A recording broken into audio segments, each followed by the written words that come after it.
కూడి వచ్చినటువంటి సహోదరులకును సంఘబిడ్డలకును గ్రామస్తులకును బంధుమిత్రులకు నా హృదయపూర్వక వందనాలు. Praise lord. దేవుడి నామానికి మహిమ కలుగును గాక. ఆమేన్. ఎవరైనా ఒకరు వాక్యాన్ని చదివి సహాయము చేయండి.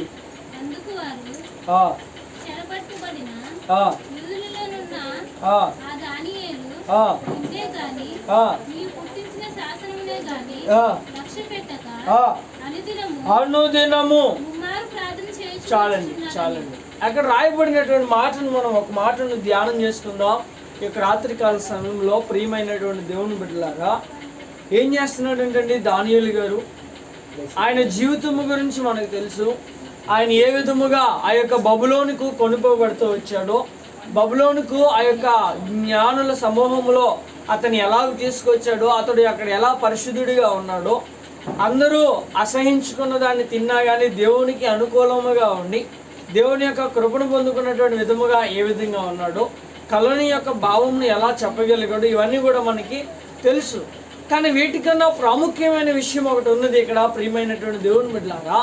అది ఏమిటి అంటే అనుదినము ఏం చేస్తున్నాడంటండి? ఏం చేస్తున్నాడంట ప్రియమైనటువంటి దేవుని బిడ్డలారా? యథావిధిగా మనం అనుదినము ఏం చేస్తూ ఉంటాము? అనుదినం మనం ఏం చేస్తూ ఉంటాము? ఎవరి పని వాళ్ళు చేసుకుంటూ ఉంటాం. అలాగే ఇంకా అనుదినము మన యొక్క ఆహారము కొరకై కష్టపడతాము. పిల్లల యొక్క భవిష్యత్తు కొరకే, వారి యొక్క ఫుడ్ కొరకే, ఇలా అనుదినము మన యొక్క జీవితము కొరక, ఈ శరీరము కొరక, ఈ భౌతికమైన లోకంలో పనిచేస్తూ ఉంటాం. దేని కొరకు? అనుదినము కేవలము ఈ శరీరాన్ని బట్టి.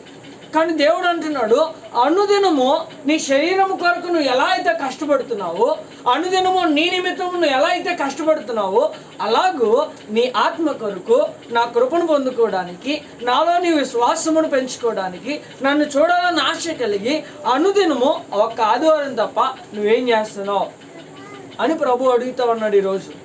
అనుదినము మనం ప్రభు కొరకు ఏం చేస్తున్నాం, ఏం చేయాలి, ఏం చేయమని దేవుడు చెబుతా ఉన్నాడు ఈరోజు. అనుదినం మనం ఏం చేసేవారుగా ఉన్నాం? కాలంలో అందరూ చేసిన విధంగానే చేస్తున్నాము, కానీ దేవునికి అనుకూలమైన విధముగా అనుదినం మనం చేసేటటువంటి బిడ్డలంగా లేము. అనుదినం ఏం చేయమని చెప్తా ఉన్నాడు అని మనం ఆలోచించినట్లయితే చూడండి, యెషయా గ్రంథం 58వ అధ్యాయం.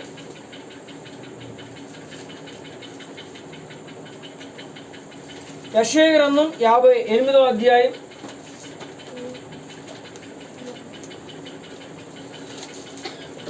2వ వచనం చదవండి.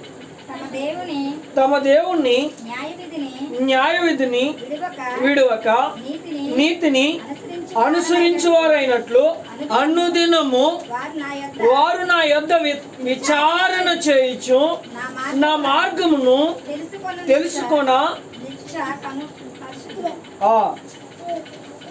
ఏం చేయాలంటండి? చాలక ఏం చేయాలంటండి? అనుదినం ఏం చేయాలంటండి? ప్రభువా నా మార్గము దోషభరితమైనది, ప్రభువా నా మార్గము పాపముతో నిండినది, ప్రభువా నా ఆలోచన, నా తలంపులు, నా యొక్క హృదయము కేవలము లోకానికి సంబంధించిన వ్యక్తిగా నేనున్నాను. కానీ నీ ఆలోచన నాకు తెలీదు, నీ మార్గం ఎలా ఉంటుందో నాకు తెలీదు, నీకు అనుకూలమైన వ్యక్తిగా నేను లేను. మరి నీ మార్గంలో నడుచుకున్నట నాకు ఏం చేయాలి తెలియట్లే. How I am walking with the God's way, I don't know. నేను దేవుని యొక్క మార్గంలో ఎలా నడుచుకున్నా నాకు తెలియడం లేదు. కనుక ఇక్కడ భక్తుడు అడుగుతా అన్నాడు ఏమనంటే, అనుదినము వారు నా యొద్ద విచారణ చేయించు నా మార్గమును తెలుసుకొనగోరుచున్నారంట. ఈరోజు నీ ఆశ ఏమున్నా? ఈరోజు నువ్వు ఏం చేయాలి? ప్రభువా ఈరోజు నేను ఎలా నడుచుకోవాలి? అయ్యా ఈరోజు నా జీవితంలో నీ చిత్తమేంటి అని ఎప్పుడైనా అడిగామండి? అని ఎప్పుడైనా అడిగామా ప్రియమైనటువంటి దేవుని బిడ్డలారా? అనుదినము మన ప్రార్థన ఒకేలా ఉంటుంది. ఏంటి ఆ ప్రార్థన అంటే, ప్రభువా ఈరోజు పనులు ఏం చేయాలి? అయ్యా ఈరోజు ప్రయాణంలో ఏం చేయాలి? అయ్యా ఈరోజు నా ఆహారం నువ్వేం చేయాలి? ఈరోజు నా పాడి పంటలు నువ్వేం చేయాలి? ఎంతకాలం ఇవే. కానీ మన ఆలోచన ఏంటంటే, అయ్యా నీ మార్గము నాకేం చేయాలి? చెప్పండి ఏంటమ్మా, నీ మార్గం నాకేం చేయాలి? యెహోవా ఎదుట నేను పాపం చేయకున్నట్లు నా హృదయంలో ఏమంచమని ఉంది వాక్యంలో. గనుక ఇప్పుడు మన హృదయము ఎక్కడ ఉన్నది? మన హృదయంలో ఏ ఆలోచన ఉంది? ఈరోజు నా హృదయంలో దేవుడి గురించి, ఆయన వాక్యము గురించి ఆలోచన లేకపోతే నేనేం చేయను? ప్రభువా ఈరోజు నీ వాక్యము నాకు ఏం చేయమని? ప్రభువా ఈరోజు నీ వాక్యము నాకు, నీ మార్గము నాకు బయలుపరచమని మనం అడుగుతామా అండి? మరి అడిగే స్థితిలో నీవు ఉన్నావంటే ఇప్పుడు నీ హృదయంలో ఏమున్నట్లు? ప్రభువా నీ మార్గం నాకు బయలుపరచు అని నువ్వు అడుగుతున్నావు అంటే ఇప్పుడు నీ హృదయంలో ఏమున్నట్లు? ఆయన వాక్యం ఉన్నట్లు. ఆయన వాక్యం లేకపోతే మనం ఏం అడగడం లేదు. అయ్యా నీ మార్గం నాకు తెలియదయ్యా, నాకు బయలుపరచు ప్రభువా, నేను ఆ మార్గంలో నడుచుకుంటాను దేవా అని అడిగే స్థితికి నువ్వు రాగలుగుతున్నావా? హృదయంలో వాక్యం లేనప్పుడు దేవుడి మీద ఆశ ఉన్నది, దేవుడి మీద ప్రేమ ఉన్నది, కానీ భక్తి చేయలేకపోతున్నాం. ఆయన అంటే ఇష్టమే కానీ ఆయన కొరకు ప్రయాసపడలేకపోతున్నాం. ఆయన అంటే ఇష్టమే, ఆయన అంటే అనుకూలమే, ఆయన కొరకు ఏదైనా చేయగలం, కానీ కొంచెం ఆగుతున్నాం, కానీ వెనకబడుతున్నాం. అప్పుడే ఏం చేస్తాంలే, ఇంకా చాలా ఉందిగా చేయాల్సింది ఏమనుకుంటున్నామండి ఇంకా. కానీ ఇక్కడ దేవుడు అంటున్నాడు, నీవు నా మార్గంలో నడవడం లేదు, మొదట అనుదినము నీవు నా మార్గము కొరకు కనిపెట్టడం లేదు అని వాక్యం సెలవిస్తా ఉంది. మరి ఈరోజు నిజముగా ఈ విషయాలను బట్టి ఆలోచించినట్లయితే దేవుని యొక్క మార్గము గురించి మనము ఎప్పుడైనా దేవుని అడిగామా? అయ్యా నీ త్రోవ నాకు బోధించు, అయ్యా నీ త్రోవలో నన్ను నడిపించు, అయ్యా నీకు అనుకూలమైన మార్గంలో నన్ను నడిపించు అని ఎప్పుడైనా అడిగామా? ప్రియమైనటువంటి దేవుని బిడ్డలారా, ఎప్పుడైనా నువ్వు దేవుని అడిగావు ఈ విధముగా? ఎప్పుడైనా నీ ప్రార్థనలో ఒక్కసారైనా ఉదయకాల సమయంలో నువ్వు ప్రార్థన చేసేప్పుడు అయ్యా ఈరోజు నేను ఎలా నడుస్తాను నాకు తెలియదయ్యా, నీ మార్గం నాకు బోధించు, నీ మార్గంలో నన్ను నడిపించు అని ఎప్పుడైనా అడిగామా? ఉదయకాల సమయం ప్రార్థనలో ఎప్పుడైనా ఇలాగ అడిగామండి? ప్రియమైన అడగడం లేదు. ఎందుకని అడగడం లేదయ్యా అని మనం ఆలోచించుకున్నట్లయితే తీతుకు రాసినటువంటి పత్రిక 1వ అధ్యాయం 16వ వచనం చదవండి.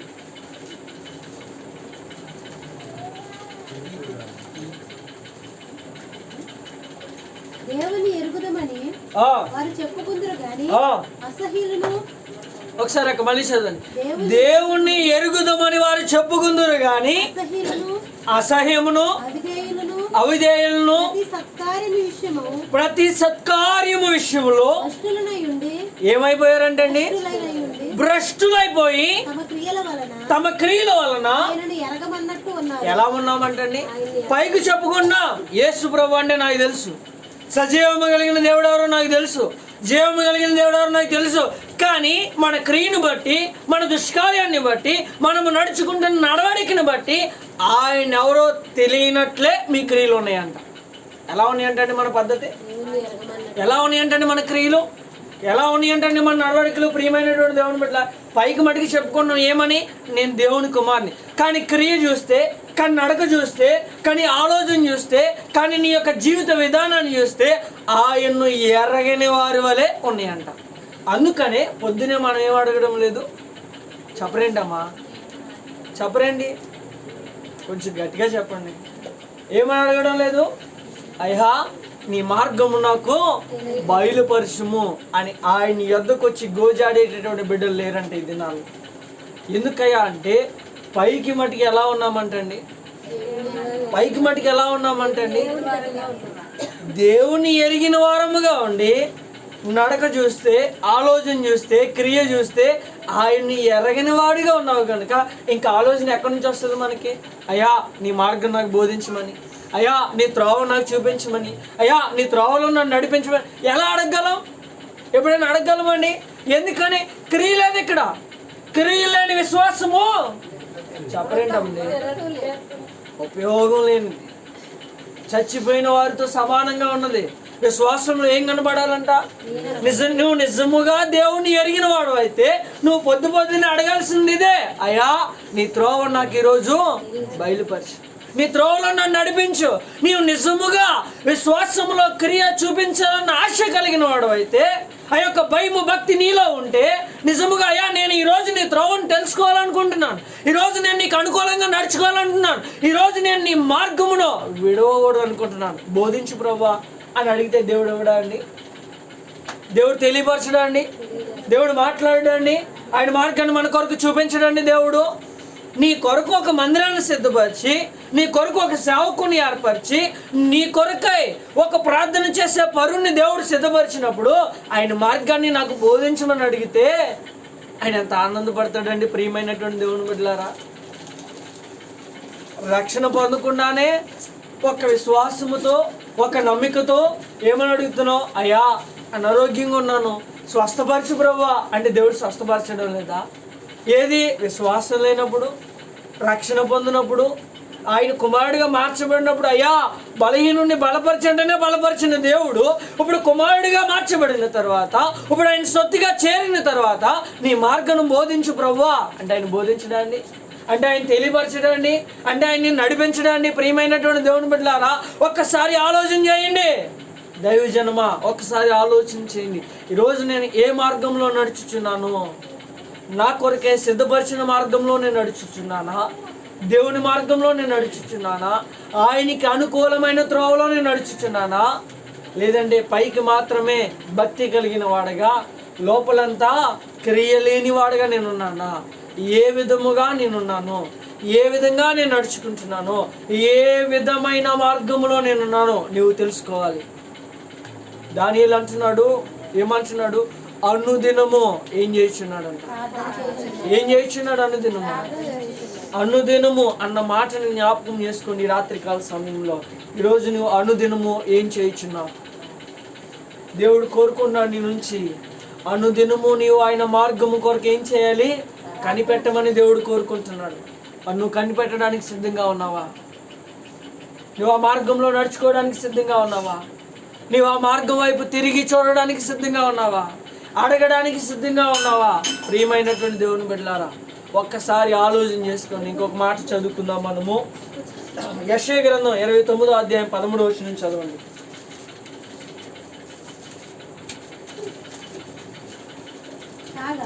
కాగా నేను మరలా ఈ జనుల ఎడల ఏం చేయించున్నాడంటే దేవుడు ఆశ్చర్య కార్యములను జరిగించును. వారి జ్ఞానుల జ్ఞానము వ్యర్థమగును, వారి బుద్ధిమంతుల బుద్ధి మరుగైపోవును. తమ ఆలోచనలు యెహోవాకు కనబడకుండా లోపల వాటిని మరుగు చేయి చూచి వారికి శ్రమ. 13వ వచనం చదవండి. ప్రభు ఎలాగూ సెలవిచ్చుచున్నాడు, ఈ ప్రజలు నోటి మాటతో నా యొద్దకు వచ్చుచున్నారు, పెదవులతో నన్ను గణపరుచుచున్నారు గాని తమ హృదయములలో ఎలా ఉన్నాయి అంటే మన హృదయములు దేవుని యొద్దకు వస్తున్నాము, దేవుని మాటలు వినడానికి వస్తున్నాము, దేవుని వైపు ప్రార్థన చేయడానికి వస్తున్నాము, కానీ హృదయాన్ని మనస్సును ఆలోచనను ఎక్కడో ఉంది. ఎక్కడ ఉంది అంటే చదువుతారు ఆ మాటను వల్ల. ఈ ప్రజలు నోటి మాటతో నా యొద్దకు వచ్చుచున్నారు, పెదవులతో నన్ను గణపరుచుచున్నారు కానీ వారి యొక్క హృదయములు నాకు. ఈరోజు నీ హృదయం ఎక్కడ ఉన్నది? ప్రియమైనటువంటి దేవుని బిడ్డలారా, ఈరోజు నీ హృదయం ఎక్కడ ఉన్నది? ఒకసారి ఆలోచన చేసుకుందాం మనం. నా హృదయం ఎక్కడున్నది? దేవుని దగ్గరికి ఎలా వచ్చామంటండి? నోటి మాటతో వచ్చామండి. దేవుని దగ్గరికి ఎలా వచ్చామండి? కేవలము పెదవులతో గణపరిచే వారముగా వచ్చామంట. హృదయంలో నుంచి వచ్చే అర్పణ లేదు ఇక్కడ, హృదయంలో నుంచి వచ్చే ఆరాధన లేదు ఇక్కడ, హృదయంలో నుంచి వచ్చే భక్తి లేదు ఇక్కడ, హృదయంలో నుంచి వచ్చినటువంటి మాటలు మనం పలకడం లేదు. పైకి మటుకి అమ్మా ఎన్ని ఆశీర్వదించు ప్రభువా, ప్రభు నన్ను బలపరచు ప్రభువా అని ప్రార్థన చేస్తున్నామే కానీ మాటలు ఎక్కడి నుంచి రావడం లేదంటండి. దేవుడు ఒక మాట అంటాడు, మీరు ప్రార్థన చేసినప్పుడు పెదవులతో కాక ఎలా ప్రార్థన చేయమన్నాడు? మీ పూర్ణ హృదయంతో ప్రార్థన చేస్తే ఆ మాటలు దేవుడు అంగీకరించి దాన్ని మీకు దయచేయను గాక అని రాయబడింది. ఇప్పుడు మనం ప్రార్థన చేసేప్పుడు ఎలా ప్రార్థన చేయాలంటండి? చెప్పాలమ్మా, ఎలా ప్రార్థన చేయాలి? హృదయంతో ప్రార్థన చేయాలి. కానీ ఎలా ప్రార్థన చేస్తున్నామంట? ఈరోజు మన బ్రతుకు, ఈరోజు మన స్థితి ఏమైపోయిందయ్యా అంటే శరీరం, ఆలోచన, మనస్సు అన్నీ ప్రభు దగ్గరికి తెచ్చానులే అని అనుకుంటాం. వాక్యం చెప్పే సమయానికి, దేవుడు మాట్లాడే సమయానికి, దేవుడు నిన్ను పిలిచే సమయానికి, దేవుడు నిన్ను దర్శించే సమయానికి ఆలోచన ఏమైపోతుందంటే, హృదయం ఏమైపోతుందంటే ఎక్కడికో వెళ్ళిపోతుంది. ఎక్కడికి వెళ్ళిపోతుందంటే అండి ఎక్కడికో కానీ ఎక్కడికి వెళ్తుందో తెలియట్లే. కానీ మాటల మటుకి, పెదాల మటుకి ఎక్కడ ఉన్నాయి అంటండి, శరీరం మటుకి ఎక్కడ ఉందంటండి. అలా అయితే నీ భక్తి ఏంటంటే అండి, అలా అయితే నీ భక్తి వ్యర్థం. విశ్వాసము వలన మాత్రమే మనము దేవుని యొక్క కృప వల్ల రక్షించబడదు అని రాయబడింది కదా రోమీయులకు రాసినట్టు పత్రికలో. విశ్వాసం కావాలంటే హృదయం ఎక్కడ ఉండాలి చెప్పాలమ్మా? విశ్వాసం కావాలంటే హృదయం ఎక్కడ ఉండాలి? ఇప్పుడు హృదయం లేనప్పుడు విశ్వాసం ఉంటుందండి? విశ్వాసం లేనప్పుడు నువ్వు రక్షణ పొందుకున్నావేనా? విశ్వాసం లేనప్పుడు నీ ప్రార్థన అంగీకరించబడుద్దా? విశ్వాసం లేనప్పుడు ఈ వాక్యము ఎంత విత్తినా ఏమైపోద్ది? రోడ్డు మీద విత్తిన విత్తనాల వలె ఉండవంటారా? పక్షులు వచ్చి వాటిని ఏం చేసిన విత్తనాలని? మీకు తెలియదు ఈ మాట. లోకస్వార్తలో ఒక మాట రాయబడింది, ఈ విత్తనాలు వాక్యమును పోలి ఉన్నవి అని రాయబడతా వచ్చింది. ప్రియమైనటువంటి దేవుని బిడ్డలారా, నేను చివరిలో చూపిస్తాను మీకు, జ్ఞాపకం చేసుకుని ఈ మాటను. కనుక ఇప్పుడు మనం ఆలోచించినట్లయితే హృదయము మనలో లేనప్పుడు, మన ఆలోచన మనలో లేనప్పుడు, గ్రహించే స్వభావం మనలో లేనప్పుడు, అంగీకరించే ఆలోచన మనలో లేనప్పుడు ఎంత చెప్పుకున్నా, ఎంత మాట్లాడినా, ఎంత ప్రభువా నాతో మాట్లాడు అని బిగ్గరగా వాక్యము ముందు నువ్వు ప్రార్థన చేసినా ఏంటంటే అండి, బూడిదలో పోసిన పన్నీరుతో కాదంటారండి. కనుక ఈ విషయాలను బట్టి ఆలోచించినట్లయితే ప్రియమైనటువంటి దేవుని బిడ్డలారా, అయ్యా ఏమని అడగాలంటండి? నీ మార్గము నాకు చెప్పరేంటమ్మా, బయలుపరచు, బోధించు అని అడుగుతున్నావు. కానీ ఆ అయ్యా అని పిలిచిన పిలుపు, బోధించు ప్రభువా అని అడిగినటువంటి మాటలు ఎక్కడికి వెళ్ళడం లేదంటండి. చెప్పాలమ్మా, చెప్పాలి, మాట్లాడాలి. ఎక్కడికి వెళ్ళడం లేదంట. ఎందుకని? హృదయపూర్వకముగా మాట్లాడినటువంటి వ్యక్తిగా నీవు లేవు. దేవునితో ముఖాముఖిగా మాట్లాడినటువంటి వ్యక్తిగా నీవు లేవు. ఈరోజు మన ఆశ ఎలా ఉండాలంటే, ప్రార్థన చేసేటప్పుడు దానియేలు అనుదినము ఏం చేస్తున్నాడంట? దినమునకు మారు చెప్పున రాజు ఆజ్ఞ ఇచ్చినా సరే భయపడక ఏం చేశాడు? భయపడక. ఈరోజు నేను మిమ్మల్ని అడుగుతున్నాను, ప్రార్థన చేసుకుంటా అంటే నువ్వు చచ్చిపోతావు అని ఆజ్ఞ మనకి ఇవ్వబడిందా? నువ్వు ప్రార్థన చేసుకుంటా అంటే నువ్వు ఈ దేశం నుంచి బహిష్కరించబడతావు అన్న ఆజ్ఞ మన కొరకు ఇవ్వబడిందా? జారీ చేయబడిందా? ఎవరైనా ఏమన్నా అడుగుతారా అండి? ఎవరైనా ఏమన్నా మనల్ని అంటారండి? ప్రియమైనటువంటి దేవుని బిడ్డలారా, ప్రార్థన చేసుకుంటున్నారని చెప్తే నా తర్వాత వస్తానులేండి అని వెళ్ళిపోయినటువంటి బిడ్డలు లేరా? ఎవరు లేరా అండి? కనుక ఈరోజు మన ఆశ ఏమైపోయిందయ్యా అంటే ప్రార్థన మీద లేదు. ఎందుకనయ్యా అంటే అనుదినము మనము ఏం చేస్తున్నాము? దేవుడి గురించి పక్కన పెడుతున్నాం. ఎక్కడికి వెళ్ళిపోతుంది మన ఆలోచన అంతా? అనుదినము మనం ఎటువైపు వెళ్ళిపోతున్నాం? అనుదినము మనం ఎక్కడ ఉంటున్నాం? లోకంలో ఉంటున్నాం. అలాంటప్పుడు ఆయన నీతో ఎలా మాట్లాడతాడు? ఇంకొక మాట కూడా చదవండి ప్రియమైనటువంటి దేవుని బిడ్డలారా. ఇర్మియా గ్రంథము 42వ అధ్యాయం 20వ వచనం చదవండి. ఇర్మియా గ్రంథము 42వ అధ్యాయం 20వ వచనం.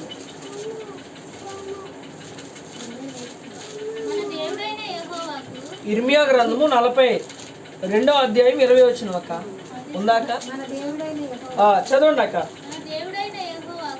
మన దేవుడైన యెహోవాకు మా నిమిత్తము ప్రార్థన చేసి మన దేవుడైన యెహోవా చెప్పినదంతయు మాకు తెలియచెప్పిన ఎడల మేము అలాగూ చేయదుమని చెప్పుచు మిమ్మల్ని మీరే ఏం చేస్తున్నామంటండి? ఏం చేస్తున్నామంటండి? ఏమని చెప్తున్నాము?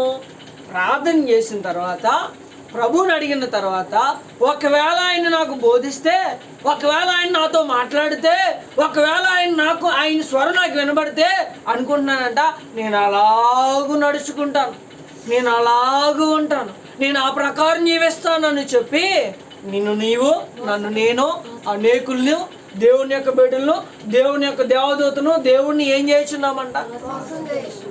మోసపూరితమైన భక్తి జీవితం ఎందుకు మనకి? అర్థమవుతుందండి ప్రియమైనటువంటి దేవుని బిడ్డలారా? మోసపూరితమైనటువంటి భక్తి జీవితం ఎందుకు మనకి? ఇక్కడ వాక్యంలో రాయబడిన విధముగా నీవు నేను కూడా ఆలోచించినట్లయితే, మేము అలాగూ చేయదుమని చెప్పుచు మిమ్మల్ని మీరు ఏం చేస్తున్నారంట? అలాంటి భక్తి కోసం కాదు కదా దేవుడు పిలిచింది. అలాగ నివసించడానికి కాదు కదా దేవుడు పిలిచింది. అలాగూ నీవు ఆయన యొక్క రాజ్యంలో చేరడానికి కాదు కదా దేవుడు పిలిచింది. ఊరికనే పిలిచాడు దేవుడు నిన్ను నన్ను? దేవుడు ఖాళీగా ఉండి ఏం చేయాలో తెలవక ఊరికనే భూమి మీదకి వచ్చి బ్రతికేసి ప్రాణం పెట్టాడండి? కాదు కదా. There is a value of Jesus death. దేవుని యొక్క చావుకు ఒక విలువ ఉన్నది, ఒక అర్థం ఉన్నది. అది నువ్వు తెలుసుకోలేకపోతున్నావు ఈరోజు. మనం తెలుసుకోవాల్సింది ఏంటయ్యా అంటే, ఆయన చనిపోవడం వల్ల నేను బ్రతికాను. కాదంటారండి? క్రీస్తు చనిపోవడం వల్ల ఎవరు బ్రతికారు? నీవు నేను బ్రతికి ఉన్నావు. లేకపోతే మొన్న కరోనా వచ్చినప్పుడు కొట్టుకుపోవలసిన వాళ్ళు, మొన్న వరదలు వచ్చినప్పుడు మునిగిపోవలసిన వాళ్ళు. కానీ ఆయన కృప వల్ల, ఆయన దయ వలన, ఆయన నిన్ను నన్ను ప్రేమిస్తున్నాడు కనుక, నీ మీద నా మీద దయ చూపుతున్నాడు కనుక, ఆయన యొక్క కృప నీ మీద అనుదినము అనుక్షణము ప్రతిరోజు నిలిచి ఉంటుంది కనుక ఇంక నీవు నేను సజీవుడిగా ఉన్నాం, బ్రతికి ఉన్నాం, ఆయుష్లో ఉన్నాం. కాదంటారా? మన కళ్ళ ముందు ఎంతమంది చనిపోవట్లేదు? వయసు అయిపోయిన వాళ్ళే కాదు, వయసులో ఉన్న వాళ్ళు కూడా ఎంతమంది చనిపోవట్లేదు. ఈ విషయాలను బట్టి ఆలోచించుకున్నట్లయితే నీవెందుకు బ్రతికి ఉన్నావు తెలుసుకో. మొదట నేను ఎందుకు బ్రతికి ఉన్నాను, నాకేమవ్వాలి తెలియబడాలి. తెలియబడినప్పుడు నేను బ్రతుకుతున్నటువంటి బ్రతుకుకు ఏముండదు, ఒక అర్థం ఉండదు. నీవు బ్రతుకుతున్నావు అంటే నీ బ్రతుకుకి ఏముండాలి, ఒక అర్థం ఉండాలి. ఆ అర్థం నువ్వు లోకంలో ఎలా బ్రతికినా రాదు. లోకంలో నువ్వు ఎంత భక్తి చేసినా రాదు. లోకంలో నువ్వు ఎంత దానం చేసినా రాదు. లోకంలో నువ్వు మనుషులకు ఎంత అనుగుణముగా ఎంత న్యాయంగా ఉన్నా రాదు. కేవలము దేవునికి అనుకూలమైనటువంటి వ్యక్తిగా నువ్వు మార్చబడితేనే నీ జీవితమునకు ఒక విలువ, నీవు బ్రతుకుతున్నటువంటి బ్రతుకుకు ఒక అర్థం ఉండాలి. అయ్యా అంటే ఆయన మార్గం ఏంటో నువ్వు తెలుసుకోవాలి. ఆయన ఏమి నన్ను దేంట్లో నడుచుకోమంటున్నాడో నువ్వు ప్రార్థన చేసి కనిపెట్టకపోతే నీకు తెలీదు. ఏమవుదండి మనకి? ఈరోజు నీకు తెలియాలి అంటే ఇక్కడ రాయబడినటువంటి మాట నీకోసమేనేమో. ఈరోజు మరలా చదువుతారు ఒకసారి. ఇర్మియా గ్రంథము 42వ అధ్యాయం 20వ వచనం ప్రకారము, మన దేవుడైన యెహోవాకు మా నిమిత్తము ప్రార్థన చేసి మన దేవుడైన యెహోవా చెప్పినదంతయో ఒక దైవజనుడి దగ్గరకు వచ్చి, ఒక సేవకుడి దగ్గరకు వచ్చి, ఒక యాజకుడి దగ్గరకు వచ్చి, ఒక లేవి దగ్గరకు వచ్చి అడుగుతున్నారు బిడ్డలు, ఇశ్రాయేలు ప్రజలు, అయ్యా ఆయన మాతో మాట్లాడు, అయ్యా ఆయన స్వరం మాకు వినబడు, ఆయన మాట్లాడినా గ్రహించలేని స్థితిలో మేము ఉన్నాము. ఇదిగో నీవైతే వినగలవు, నీవైతే చెప్పగలవు, నీవైతే మేము మాకు అర్థమయ్యే భాషలో చెప్పగలవు. ఇదిగో ప్రార్థన చేయ్యా, మమ్మల్ని ఎలా ఉండమంటాడో, మమ్మల్ని ఎలా నడుచుకోమంటాడో, ఏ విధంగా మమ్మల్ని బ్రతకమంటాడో ఒక్కసారి కనిపెట్టు అని అడిగితే ఆ దైవజనుడు అంటున్నాడు. ఆ దైవజనుడు అన్నాడు తర్వాత కిందకి చదవండి అమ్మా, 3వ లైన్ కాడ నుంచి చెప్పు. 3వ లైన్ కాడ నుంచి చదువు. నాకు తెలియ చెప్పిన ఎడలా ఎలాగూ చేయదునని. అంటే దైవజనుడు అంటా ఉన్నాడు. ఈరోజు ఏమంటా ఉన్నాడు అంటే, ఇదిగో దేవుడు నీకు తెలియజేసిన, పదే పదే పదే నీతో మాట్లాడినా, అనేకమైన సార్లు నీకు బోధించినా నిన్ను నువ్వు మోసం చేసుకుంటున్నావు అంట, కానీ ఆ మార్గంలోనికి రావడం లేదంట. నిన్ను నువ్వు తగ్గించుకుంటున్నావు అంట, కానీ నిన్ను నువ్వు చేసుకుంటున్నావు అంట, కానీ నిన్ను నువ్వు నీ కొరకే ఉంచుకుంటున్నావు అంట, కానీ ఆయన చేతి కిందకి ఆయనకు నిన్ను నువ్వు అప్పగించుకోవడం లేదు. గనుక ఆయన మార్గంలో నీవు నేను ఎలాగూ నడవగలవు? అర్థమైందండి ప్రియమైనటువంటి దేవుని బిడ్డలారా? ఈరోజు నీవు ఎవరి మార్గంలో నడుస్తున్నావు? ఈరోజు నువ్వు ఏ విధముగా నడుచుకుంటున్నావు? ఒక్కసారి ఆలోచన చేసుకుందాం. అనుదినము నువ్వేం చేయాలి చెప్పాలి. అనుదినము నువ్వేం చేయాలి? ఎందుకు ప్రార్థన చేయాలి? కుటుంబం కొరక, పిల్లల కొరక, ఆస్తి కొరక, సంపాదన కొరక, ఉద్యోగం కొరక? దేని కొరకు మనం ప్రార్థన చేయాలి? అయ్యా నీ మార్గం నాకు బోధించమని, అయ్యా నీ త్రోవ నాకు చూపించమని. ఏం చేయాలి? ఇంకొక చక్కటి మాట రాయబడింది కీర్తనలో,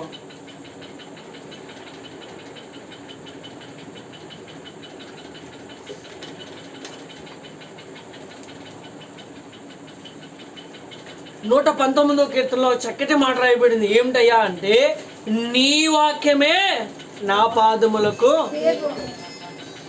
ఇప్పుడు బైబిల్ ఎంతమంది దగ్గర ఉందండి? బైబిల్ ఎంతమంది దగ్గర ఉందండి చెప్పాలి. బైబిల్ ఎంతమంది దగ్గర ఉంది? అందరి దగ్గర ఉంది. అంటే ఇప్పుడు ఆల్రెడీ నీకు ఒక మార్గం, ఆల్రెడీ నీకు దేవుని మార్గం ఈ వాక్యము ద్వారా ఇవ్వబడిందా లేదా? మరి ఇంకేం అడగాలి? మీకు అనిపించవచ్చు, మీరే అడగమన్నారు, మీరేముందంటున్నారు, మేము ఏం చేయాలండి అని. ఏం చేయాలయ్యా అంటే హృదయపూర్వకముగా వాక్యంను అంగీకరిస్తే ఆయన త్రోవ నీ కొరకై బయలుపరచబడుతుంది. ఏం చేయాలంటండి? మాట్లాడినాము కొంచెం దగ్గరగా. ఏం చేయాలంటండి? హృదయపూర్వకంగా. ఇప్పుడు దేన్ని అంగీకరించాలి? నన్ను కాదు, ముందే చెప్తున్నాను, నన్ను మటుకు అంగీకరించొద్దు. ఒకటే, ఏం అంగీకరించాలి? దేవుని యొక్క వాక్యమును పూర్ణ హృదయముతో అంగీకరించగలిగితే ఈ వాక్యములో భద్రపరిచినటువంటి దేవుని యొక్క మార్గం నీకు బయలుపరచబడుతుంది. అప్పుడు దాకా ఎన్నిసార్లు చదివినా, ఎన్నిసార్లు తిరిగేసేసినా, నేను 100 సార్లు చెప్పుకోవడానికి చదువుకున్నా 0తో సమానం. అంతే. దేంతో సమానం అండి? 10th క్లాస్ విద్యార్థి ఉన్నాడు, సుమారు 8 నెలల్లో 9 నెలల్లో చదువుకుంటాడు. అంతే కదండి. కొన్ని హాలిడేస్ వల్ల మొత్తం పోదు. 9 నెలలు చదువుకుంటాడు. 9 నెలల తర్వాత, బాబు ఇప్పుడు దాకా నేను చెప్పాను కదా, ఇంకొక సంవత్సరం నువ్వు మొత్తం లెసన్ పైనుంచి కింద చదువు బాబు, అప్పుడు ఎగ్జామ్ పెడతాం అని అంటారా? ఎన్నిసార్లు చదవమంటారండి? చెప్పాలా? ఎన్నిసార్లు చదవమంటారు? క్లాస్లో చెప్పింది ఆ రోజు సాయంకాలం చదువుకోవాలి. ఆ రోజు సాయంకాలం చదువుకున్నది చివరి ఎగ్జామ్ వరకు ఏం చేయాలి? కొంచెం గట్టిగా చెప్పు. చివరి ఎగ్జామ్ వరకు ఏం చేయాలి? గుర్తుపెట్టుకోవాలి. చివరి ఎగ్జామ్ రోజు అమ్మ ఇదిగో ఈ క్వశ్చన్ వచ్చేస్తే నువ్వు చదివేసుకో అని చెప్తారా? మీకు ఇప్పుడు దాకా ఏ పాఠంలో అయితే బోధించబడినవో వాటిలో నుంచి పేపర్ వస్తుందని చెప్తారు. అలాగే దేవుని యొక్క వాక్యం నీ కొరకు నా కొరకు ఇవ్వబడినప్పుడు ఇంక దీంట్లోంచి నేనేం చెప్పగలను? అర్థమైందండి? నేనేం చెప్పగలను? There is not to tell about this word of God. నేనేమి దేవుని యొక్క వాక్యం గురించి అంతగా చెప్పగలే, కానీ దీంట్లో ఉన్న మార్గాన్ని మనం చూడలేకపోతున్నాం. అదే ఎంత దౌర్భాగ్యమైన స్థితితో మనది అర్థం చేసుకోవాల్సిన పరిస్థితి. దేవుని వాక్యంలో ఉన్న మార్గాన్ని నీవు నేను చూడలేకపోతున్నామంటే ఎంత దౌర్భాగ్యమైన స్థితిలో ఉన్నామో జ్ఞాపకం చేసుకుంటే చాలు. అర్థమైందండి? ప్రియమైనటువంటి దేవుని బిడ్డలారా, మనకి గుర్తుండవలసింది, అయ్యా నీవు నా కొరకు దాచి ఉంచిన మేలు అది గుర్తుండక్కర్లేదండి, అది జ్ఞాపకం ఉంచుకోక్కర్లే. అయ్యా నీవు ఆదికాండం 12వ అధ్యాయం అబ్రహామును ఆశీర్వదించిన విధముగా గుర్తుంచుకోవద్దని నేను చెప్పట్లేదమ్మా. కనుక ఆలోచించండి ప్రియమైనటువంటి దేవుని బిడ్డలారా, అబ్రహామును ఆశీర్వదించిన విధంగా నన్ను ఆశీర్వదించమని అడగక్కర్లే నువ్వు. అబ్రహాం ఎప్పుడైనా అడిగాడా? అయ్యా పిల్లలు లేరు ప్రభా, పిల్లలు లేరు ప్రభా, పిల్లలు లేరు ప్రభా, పిల్లలు లేరు ప్రభా. ఎన్నిసార్లు ప్రార్థన చేశాడండి? చెప్పరేంటి అమ్మా? ఒక్కసారి కూడా చేయలే. ప్రభా పనివారు లేరు, ప్రభా ఆస్తి లేదు, ప్రభా ఇల్లు లేదు, ప్రభా ఆస్తి లేదు, బంగారం లేదు. ఎన్నిసార్లు అడిగాడు? మరి నీవు నేను ఎందుకు అడిగేస్తున్నావు? పద్ధతి మనం పని పట్టలేక ఏం చేయాలి తెలవకంటారా? అర్థమవుతుందండి ప్రియమైనటువంటి. అబ్రహాము అడగలేదు, కానీ నువ్వు అడుగుతున్నావు అంటే. ఒకళ్ళు అడిగారు. ఎవరు అడిగారు? అయ్యా బలం కావాలని. ఎందుకు అడిగాడు? ఆల్రెడీ లోకంలో పడిపోయాడు కనుక. ఏమైపోయాడు? అమ్మాయి వైపు తిరిగిపోయాడు కనుక, వ్యభిచారంలో పడిపోయాడు కనుక. ఆ కళ్ళు ఏం చేయబడినాయి? చెప్పరేంటమ్మా? పెరిగి వేయబడితే బలవంతా ఏమైపోయింది? ఎంత బలవంతుడు? గాడిద యొక్క దవడ ఎముకను పట్టుకొని సుమారు ఎంతమందిని చంపాడు? అంతమందిని చంపగలిగినటువంటి వ్యక్తి 10 మంది కాడ ఏం చేయలేకపోయాడు? ఎందుకని? వ్యభిచారానికి లోనైపోవడం వల్లే కదా. అప్పుడు దాకా దేవునితో ఎలా ఉన్నవాడు? చెప్పాలమ్మా, ఎలా ఉన్నవాడు? కానీ ఒక్కసారి ఆత్మీయ నేత్రాలు ముడుచుకోవడం వల్ల, ఒక్కసారి ఆత్మ గుడ్డితనం కలగడం వల్ల దేవునే కోల్పోలేదా? మరి రోజు నేను అంటున్నాను, వాక్యం నీ చేతిలో ఉంది. ఇంతమంది భక్తులు నీ ముందున్నారు, ఒకరా ఇద్దరా? ఎంతమంది ఉన్నారండి? చాలామంది ఉన్నారు. కానీ అవగాహన మనకి ఎందుకు రావడం లేదంటారు? ఆ ఆలోచన, ఆ బుద్ధి మనకి ఎందుకు రావడం లేదంటారు? బైబిల్ని ఎంతమంది రాశారండి? సుమారు చెప్పాలి 40 మంది రాశారు. ఆది కాండం నుంచి 1వ అధ్యాయం కాడ నుంచి 50వ అధ్యాయం వరకు ఎంతమంది భక్తులు ఉన్నారండి? మిగిలిన ఎక్కర్లే. ఒక్క ఆది కాండం 1వ అధ్యాయం కాడ నుంచి 50వ అధ్యాయం దాకా ఎంతమంది భక్తులు ఉన్నారు? పోనీ ద్వితీయోపదేశ కాండం చివరి అధ్యాయం దాకా ఎంతమంది భక్తులు ఉన్నారు? మనకు తెలియదు అంటారా? యోసేపు ఎక్కడి నుంచి వచ్చాడు? దానియేలు ఎక్కడి నుంచి వచ్చాడు? కనుక ఇవన్నీ మనం ఆలోచించుకున్నట్లయితే మోషే ఎక్కడి నుంచి వచ్చాడు? నోవాహు ఎక్కడి నుంచి వచ్చాడు? అబ్రాహాం ఎక్కడి నుంచి వచ్చారు? హానోకు ఎక్కడి నుంచి వచ్చాడు? వీళ్ళందరూ ఆది కాండంలో ఉన్నవారు కదా. కనుక వీరందరూ మనకు తెలియదు అంటారండి. నోవాహు అనగానే మనకు గుర్తొచ్చేది ఒకటే, అతడు వాడగట్టాడుగా. కానీ అతడు విశ్వాసము ద్వారా దేవుని మార్గంలో నడిచాడని జ్ఞాపకం రావడం లేదా మీకు?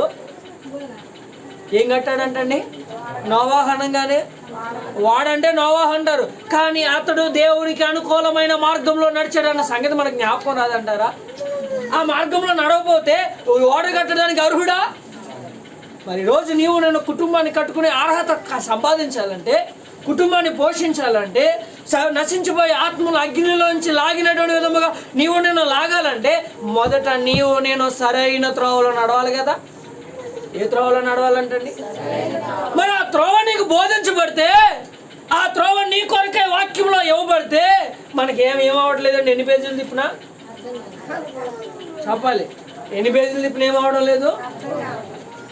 గనుక మన భక్తి ఎలా ఉన్నదో తెలుసా? ఇది బుక్ అంతే. ఎలా ఉందండి మన భక్తి? ఇది బుక్. ఇది పోతే ఇంకో 300 పడితే ఇంకో బుక్ వస్తుంది కదా. ఏంటి పాస్టర్ గారు ఎలాగంటారు అనిపిస్తుంది మనకి, కాదంటారండి? ఒకవేళ పోయింది అనుకోండి, అయ్యో నా బైబిల్ ఎక్కడ పోయింది అని వెతుకుతామండి. బంగారపు జోడి కమ్మిపోతే వెతుకుతాం, కానీ బైబిల్ పోతే ఎనుగుతామండి. ఒక్క 10 రూపాయల నోటు పోతే 10 రూపాయలు ఎనుగుతాము. బైబిల్లో ఇది ఎక్కడుంది అని ఎప్పుడైనా వెతికిన పరిస్థితి మనకున్నదా? గోజాడిన పరిస్థితి మనకున్నదా? వెతుకులాడిన పరిస్థితి మనకున్నదా? ప్రియమైనటువంటి దేవుని బిడ్డలారా, ఒక్కసారి ఆలోచించండి. ఏ స్థితిలో నీవు నేను ఉన్నావు, ఏ స్థితిలో ఉంచాలనుకుంటున్నాడు దేవుడు, కానీ నువ్వు ఎక్కడ ఆగిపోతున్నావు? ఏది అడ్డుపడింది నీ కాళ్ళకు? ఎక్కడ నువ్వు ఆగిపోయావు? ఏది అడ్డంకు ఉన్నది నీ కాళ్ళకు? ఒక్కసారి ఆలోచించండి ప్రియమైనటువంటి దేవుని బిడ్డలారా. ఆయన త్రోవ నేను చెబితే పుట్టింది కాదు, నాకు కూడా ఆయన వాక్యంలో నుంచి ఇవ్వబడినదే. కాదంటారా? నేను చెబితే పుట్టిందాన్ని దేవుని త్రోవ? నేను చెబితే వచ్చిందా దేవుని వాక్యం? నేను చెబితే పరిశుద్ధాత్ముడు వచ్చాడా? కాదు కదా. ఆయన ద్వారా నాకు ఇచ్చాడు సమస్తం. దాన్ని మీ మధ్యకి తీసుకొస్తే మనకనిపిస్తుంది, అయ్యి బాబు ఇదేంటి ఇంత కొత్తగా చెప్తున్నారు, ఎప్పుడేం లేదు అనిపిస్తుంది మనకి. కానీ ఎన్ని సంవత్సరాల నుంచి చదువుతున్నామండి బైబిల్?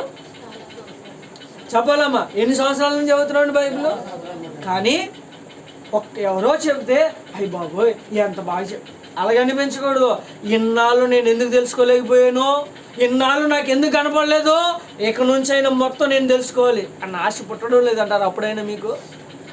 ఆ తపన మీలో కలగడం లేదంటారండి ప్రియమైనటువంటి దేవుని బిడ్డలారా. దుప్పి నీటి వాగు కొరకు ఎలా ఆశపడుచున్నదో, అయ్యా నీ వాక్యం కొరకు నా ప్రాణం ఆశపడుతుంది ప్రభువా, తెలియపరచు ప్రభువా, ప్రభువా అవగాహన ప్రభువా ఆలోచన ప్రభువా నాకు తెలియపరచు ప్రభువా అని దేవుణ్ణి అడిగిన సందేశం నీలో ఎంత సమయం ఉన్నది? ఎన్ని దినాల నుంచి నువ్వు అడుగుతున్నావు? అలాగా ఎప్పుడైనా అడిగామండి?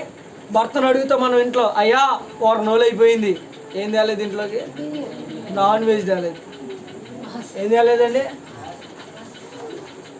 భర్తను అడుగుతాం లేదా భార్యను అడుగుతాం, ఏమమ్మా ఎన్నిసార్లు లేదు సరిగ్గా ఉండట్లేదు, ఇప్పుడైనా బాగుండి అంటాం.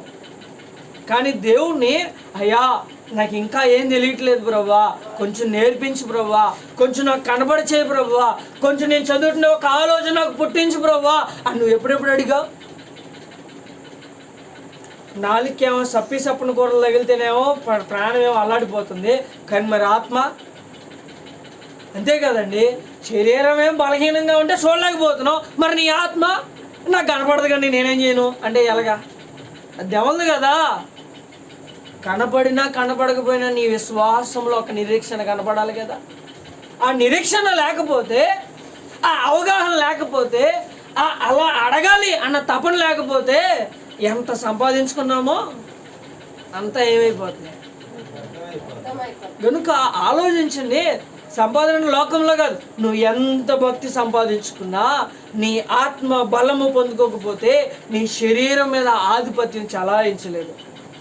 గలతీయులకు రాసిన పత్రిక 5వ అధ్యాయం 16-17 వచనాలు ఏం రాయబడింది? చదువుతారు ఒక మాటను అక్కడ కూడా.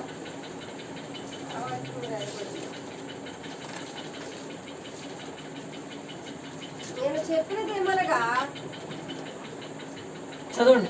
ఆత్మానుసారంగా నడుచుకోండి, అప్పుడు మీ శరీరేచ్ఛలు నెరవేర్చండి. శరీరము ఆత్మలకు, ఆత్మ శరీరములకు విరోధంగా ఆపేక్షించు. ఇవి ఒకదానికొకటి వ్యతిరేకముగా ఉన్నవి కనుక మీరేమి చేయింతురో వాటిని చేయకుందురు. మీ ఆత్మ చేత నడిపింపబడిన ఎడల. చాలండి. ఇదేం చేత నడిపించబడాలంటండి? ఆత్మేమో మాకు కనపడతలేదు అయ్యా అంటున్నావు, మరి నువ్వు నిజంగా ఆత్మ చేత నడిపించబడుతున్నామా? అర్థమవుతుందా అండి? ఆత్మేమో నాకు కనబడతలేదు కానీ అంటున్నావు, కానీ వాక్యం కాడికి వచ్చేపాటికి పాస్టర్ గారు నేను ఆత్మపూర్ణై నడిపించబడుతున్నానండి అని చెప్పుకుంటున్నాము. ఇర్మియా గ్రంథం 41వ అధ్యాయం 20 వచనం మన కొరకు కాదంటారా? ఈ ప్రకారం మన కొరకు కాదంటారా? మన కొరకు కాదంటారా? పైకి మటుకి ఎలా ఉన్నాము? గంభీరంగా ఉన్నాం. భక్తిలో ఎలా ఉన్నామంటే భక్తిలో ఒక్కసారి దేవుడు ఇలా తొంగి చూస్తే ఏం చేశాడంట? నేను లోకం వైపు తేరి చూడగా ఒక్క నీతిమంతుడు కూడా నాకు కనపడలేదు నువ్వు తప్ప అని అన్నాడు దేవుడు. అన్నాడు అనలేదండి? మరి అలాంటప్పుడు నీ భక్తిలోకి, నీ ఆత్మలోకి, నీ విశ్వాసంలోకి, నీ జీవితంలోనికి దేవుడు తొంగి చూస్తే నువ్వేం చూపిస్తావు? చూపించాలో చూపించద్దు దాన్ని? ఏమండి, చూపించదు. నువ్వేం చూపించడానికి సిద్ధపడ్డావు? ఆత్మ ఏమవ్వాలి ఇప్పుడు? శరీరం మీద చెప్పరాక ఆత్మ శరీరం మీద ఏమవ్వాలి? జయించిన విధమైన ఆత్మ అనుకున్నారు. ఎందుకనంటే కొత్త నిబంధనలు రాసినటువంటి విధముగా బలహీనమైన ఆత్మ నేను మీకు దయచేయలేదు, పిరికితనము కలిగిన ఆత్మ నేను మీకు దయచేయలేదు. కనుక ఈ విషయాలను బట్టి ఆలోచించుకున్నట్లయితే నీ ఆత్మ ఈరోజు ఎలా ఉన్నది? ఆయన మార్గం నీకు తెలుస్తుందా? నువ్వు ఏ మార్గంలో నడుచుకుంటున్నావు? ఏ విధంగా నువ్వు ఉంటున్నావు? ఏ విధంగా నువ్వు భక్తి చేస్తున్నావు? ఏ విధంగా నువ్వు దేవునికి అనుకూలమైన విధముగా నడుచుకుంటున్నావు? ప్రియమైనటువంటి దేవుని బిడ్డలారా, ఆలోచన చేయండి. నా భక్తి ఏ విధంగా ఉంది? నా విశ్వాసం ఏ విధంగా ఉంది? నేను ఏ విధమైన త్రోవలో నడుచుకుంటా ఉన్నాను? చదవండి, ఇంకొక మాట చదవండి ప్రియమైనటువంటి దేవుని బిడ్డలారా. ఇర్మియా గ్రంథం 12వ అధ్యాయం 2వ వచనం చదవండి. నీవు వారిని నాటుచున్నావు, వారు వేరు తన్నుచున్నారు, వారు ఎదిగి ఫలములను ఇచ్చుచున్నారు. వారి నోటికి నీవు సమీపంగా ఉన్నావు, గాని వారి అంతరింద్రములకు దూరముగా ఉన్నావు. చాలండి. ఎలా అంటండి? దేవుడు మనల్ని నాటాడంట, దేవుడు మనల్ని పెంచాడంట, దేవుడు మనల్ని పోషిస్తున్నాడంట, దేవుడు మనకి ఎరువు వేస్తున్నాడంట, దేవుడు మనకి నీరు పోస్తున్నాడంట, మేక రాకుండా కంచి వేశాడంట, ఆ యొక్క ఆవు తినకుండా ఒక పొదను పాతాడంట, మన మీదకి పురుగు రాకుండా, ఆ యొక్క తెగులు రాకుండా, ఆ యొక్క లోకంలో ఉన్నటువంటి ఏది అంటకుండా దేవుడు ఒక అడ్డుగోడగా నిలబడితే, మనకు అడ్డుగా దేవుడు ఉన్నాడే కానీ మన ఆత్మకు దగ్గరగా దేవుడు ఎలా లేడంటండి? మన ఆత్మకు దగ్గరగా దేవుడు లేడంట. ఈ విషయాలను బట్టి ఆలోచించినట్లయితే నీవు ఏ విధంగా నడుస్తున్నావో నీకే తెలియాలి. ఒకసారి ఆలోచించింది, మన నడక ఈరోజు ఎలా ఉన్నది? మన ఆలోచన ఈరోజు ఎలా ఉన్నది? 3వ అధ్యాయం 10వ వచనం కూడా చదవండి ఒకసారి. 3వ అధ్యాయం 10వ వచనం. ఎంతగా జరిగినను విశ్వాసఘాతకురాలకు ఆమె సహోదరి అయిన యూదా పైవేషమునకే గాని తన పూర్ణ హృదయముతో నా యొద్దకు తిరుగుటలేదని యెహోవా సెలవిచ్చుచున్నాడు. చాలండి. ఎలా ఉందంటండి ఆమె భక్తి? ఎలా ఉందంటండి ఆమె పై వేషమునకే గాని తన పూర్ణ హృదయంతో నా తట్లు తిరగడం లేదు కనుక నా మార్గం ఆమెకి కనబడడం లేదు. ఈరోజు నీవు నేను దేవుని తట్లు ఏ విధముగా తిరిగినటువంటి వారంగా ఉన్నావు? నీవు నిజముగా భక్తి కలిగిన వాడవైతే, నీవు నిజముగా విశ్వాసము కలిగిన వాడవైతే, నీవు నిజముగా దేవుడే నా పక్షాన యుద్ధము చేయబోతున్నాడు అని గ్రహించగలిగిన వాడవైతే, ప్రియమైనటువంటి దేవుని బిడ్డలారా, దేవుడు ఇక్కడ మాట్లాడుతున్నాడు, మీరు నా వైపు పూర్ణ హృదయంతో తిరగడం లేదు. ఏం చేయడం లేదంటండి? పూర్ణ హృదయంతో మీరు నా తట్లో తిరగడం లేదు. అలాంటప్పుడు నా మార్గం మీ కొరకు ఎలా బయలుపరచుది? నా మార్గం మీకు ఎలా తెలిసిద్ది? నా త్రోవ మీకు ఎలా కనబడుద్ది? నా వాక్యంలో ఉన్న మర్మము మీరు ఎలా గ్రహించగలరు? ప్రియమైనటువంటి దేవుని బిడ్డలారా, ఆలోచించేయండి. గ్రహిస్తున్నామా? చూడగలుగుతున్నామా? వినగలుగుతున్నామా? వాక్యాన్ని అంగీకరించగలుగుతున్నామా? హృదయంలో చేర్చుకోగలుగుతున్నామా లేదా? ఏ విధమైనటువంటి స్థితిలో నీవు నేనున్నా, ఏ విధమైనటువంటి ఆలోచనలో నీవు నేనున్నా, ఏ విధమైనటువంటి మార్గంలో నీవు నేను నడుచుకుంటున్నావు? చివరిగా ఒక మాట చదువుకుని మనం ముగించుకుందాం. చూడండి, లూకా సువార్త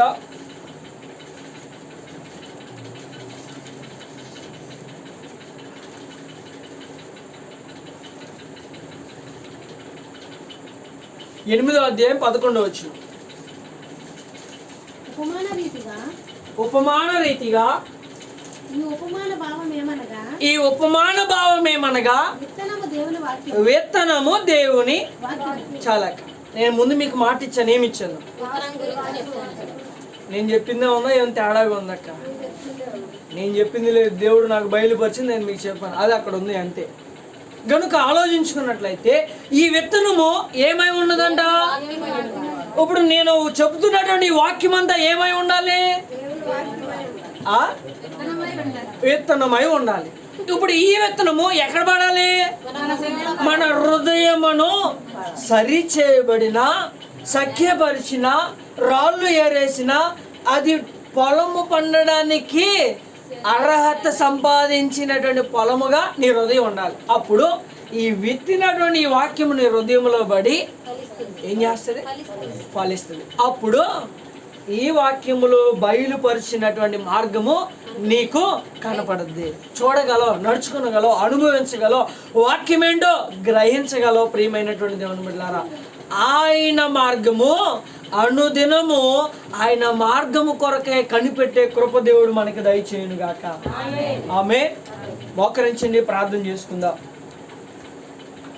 మోకరించండి, ప్రార్థన చేసుకుందాం. ప్రియమైనటువంటి దేవుని బిడ్డలారా, ఈ రాత్రి దేవుడు నీతో ఏం మాట్లాడాడో నాకు తెలీదు. ఒక్కసారి జ్ఞాపకం చేసుకో. అయ్యా, నాతో మాట్లాడావయ్యా, నీకు వందనాలు ప్రవ్వా. గురుడివాడిగా ఉన్నానయ్యా ప్రభా. అనుదినము ముచ్చట్ల కోసం వెళ్తున్నాను ప్రభా. అనుదినము లోక సంబంధమైనటువంటి ఆశ